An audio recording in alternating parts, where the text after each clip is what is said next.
This scene was to introduce Hogarth with his teacher and his fellow classmates and kind of establish that Hogarth is a smart kid and had, a very active mind and, in fact, was resented a little bit for it by his fellow students. We recorded some really funny stuff with Cloris Leachman, who's one of my favorite actresses of all time, and Greg Manwaring did some really nice animation of Mrs. Tensedge is her name, to Cloris's soundtrack. But again, it was something that seemed to delay the progress of the film, and we had to cut it down so that Cloris only has one line now in the film, and that's a tragedy for me because she's one of the greatest comic actresses of our time, and we only have that one line. But again, I think we made the right decision. Anyone know the answer? Anyone besides Hogarth? Anyone actually listening to me other than Hogarth?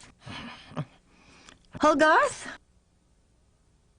Are we going to have to move you up another grade? Or should we move the rest of the class down?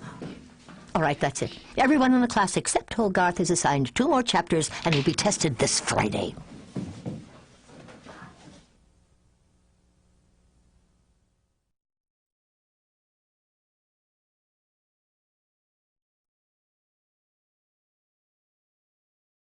This scene I actually wish were in the film.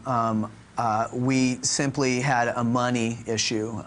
Every drawing that you do costs money to draw and clean up and paint and photograph, and if you multiply that times 12 to 24 every second, it becomes obvious that so we didn't have to have this scene. I think that it's a valuable scene to have because it plants the seed that there's a little attraction between Annie and Dean, and I think that it kind of slips in nicely before the scene with Dean and the bite out of the tractor, and that's where it went. And if I had my perfect version of Iron Giant, we would have taken that one through to color. But I think it works fine without it. I think it would have worked a little better with it, though. Why is a nice girl like you serving coffee to a guy like me? Particularly when I have the right to refuse service to anyone. I'm sorry about yesterday. I'm usually... Not like that? Right. It wasn't your fault. Hogarth just... I think he's lonely. Yeah. Well, he's a good kid. Hey, come on outside. I got something for you.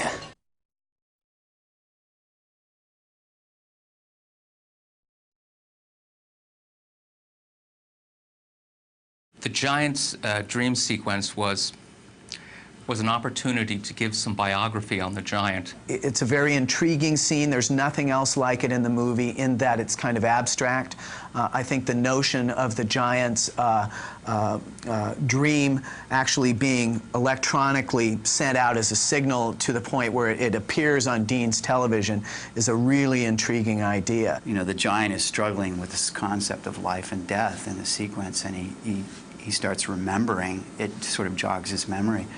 And he starts sort of, these images from his real past, the things that he was made to do, start coming to him in the dream. That's one that I would have liked to have made all the way through because I think it would have been a really cool piece of filmmaking. But again, I think the film works fine without it. I just think it would have been a little bit better with it.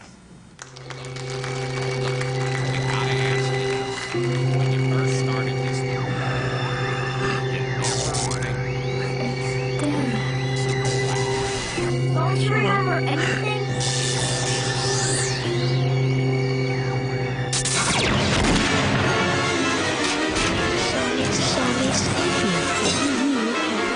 Sad, right?